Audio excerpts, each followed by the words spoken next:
Welcome back.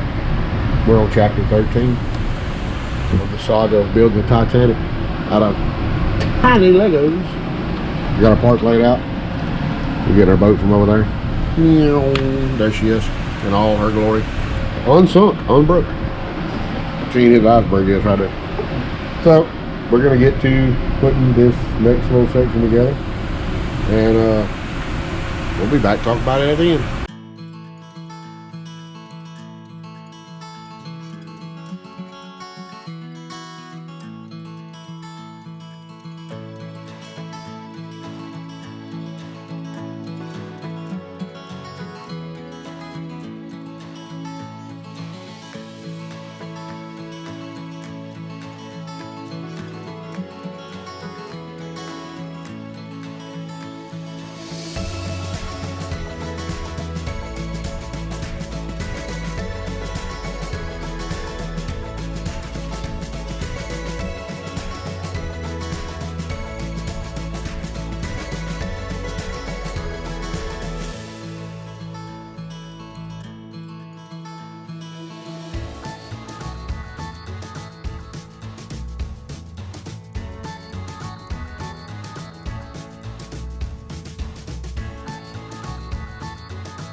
And guess what?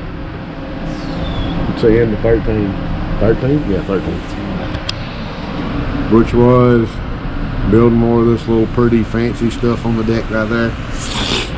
And some little lights across the front and some lights across the back. So, we got, section 14 will be coming up next in the next installment of this Titanic mini Lego build. See y'all later.